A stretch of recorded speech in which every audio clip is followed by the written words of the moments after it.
Greetings. Longtime viewers of this channel know that I'm generally not a fan of cryptocurrencies, particularly average people getting mixed up in cryptocurrencies.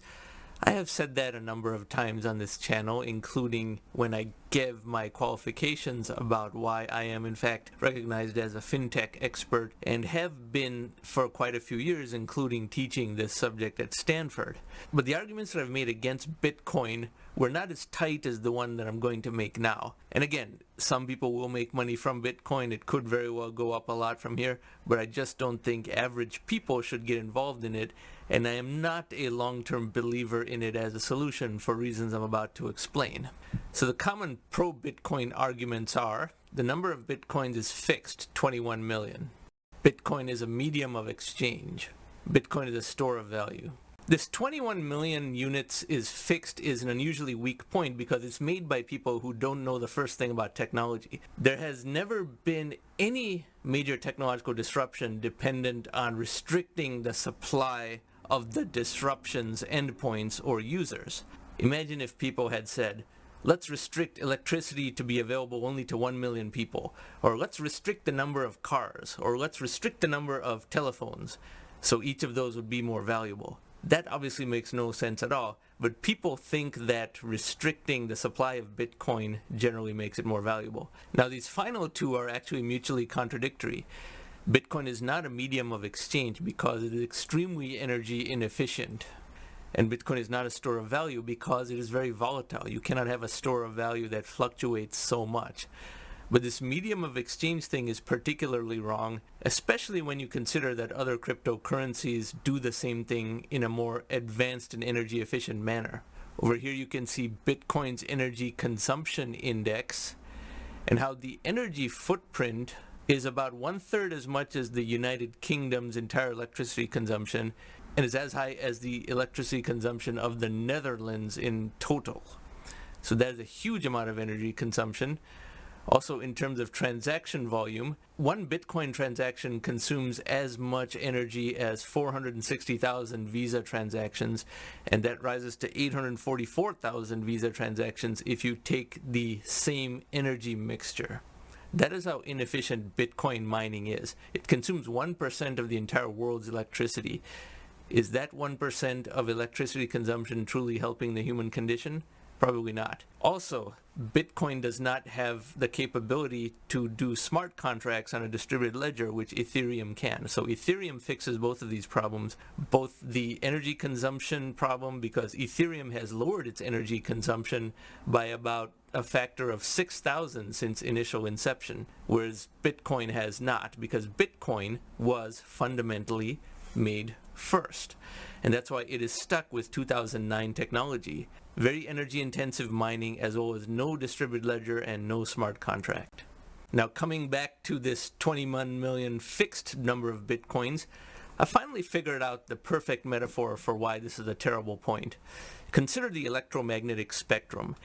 It is an important mechanism of all communications and data transmissions, but different parts of the electromagnetic spectrum have been important and valuable at different times within the historical progression of telecommunications. Whenever any part of the electromagnetic spectrum was too valuable and the owners of that part of the spectrum wanted to charge too much money for usage of that spectrum, there were technological innovations that adapted around that bottleneck. For example, let's say you owned 1 mile of the highway, Route 80 in the United States, that connects San Francisco to Chicago and New York. And let's say someone owned 1 mile of that highway and wanted to charge an expensive toll. They would make a lot of money for a short while, but eventually people would adapt around that by making other roads that bypass that 1 mile stretch, or using other means of transportation, such as railways or airlines. Similarly, every time a portion of the electromagnetic spectrum became too valuable, there were adaptations around it, and the same is going to happen for any transaction technology suitability of Bitcoin. It's too expensive and inefficient, therefore other solutions are going to render it obsolete. And the fact that it has a fixed quantity means nothing. So we go to ChatGPT.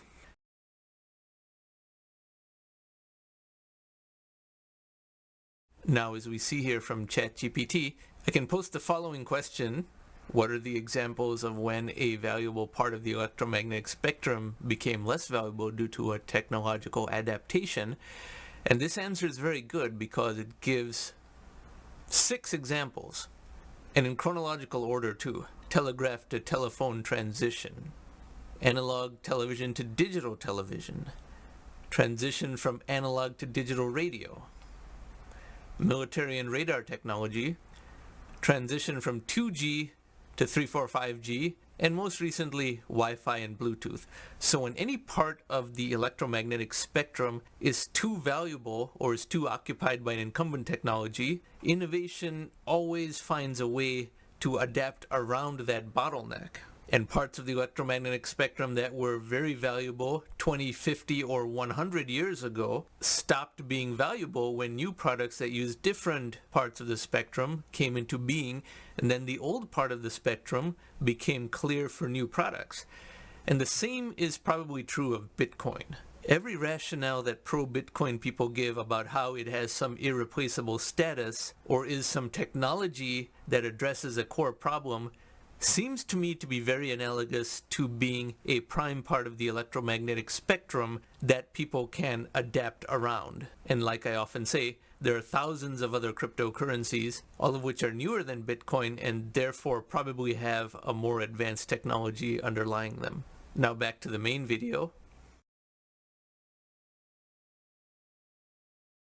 So as you can see, there were already 6 instances of where a portion of the electromagnetic spectrum was used for something very crucial, and then engineering innovation and technological adaptations found a solution that was no longer dependent on that portion of the electromagnetic spectrum. And if a portion of the electromagnetic spectrum can go from very valuable to less valuable, the same can certainly happen to Bitcoin. It's the same reason I said commodity prices are going down, whether it's gold, oil, anything like that, because anything that is too expensive and is essential for a certain utility will have alternatives, and bypassing adaptations happen. And in the modern age, the speed of those adaptations is very rapid. So in this sense, the people who think Bitcoin is extremely valuable are ultimately no different than gold bugs. Bitcoin has gone up a lot more than gold, and in fact took away a lot of the demand for gold. It's one of the reasons gold has failed to rise. But a lot of the pro-Bitcoin arguments are in fact very similar to the pro-gold arguments,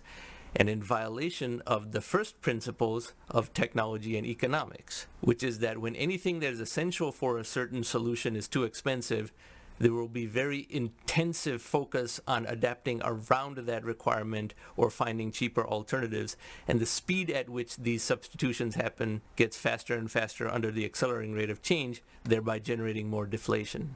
So yes, I consider Bitcoin to be analogous to a very valuable portion of the electromagnetic spectrum, which can remain valuable for 10, 15, 20, 25 years until someone adapts around it with a much better solution. I hope that made sense, and I hope this metaphor is one that you find particularly applicable when you think about Bitcoin and hear all the pro-Bitcoin arguments. Bitcoin is, however, better than gold, if nothing else.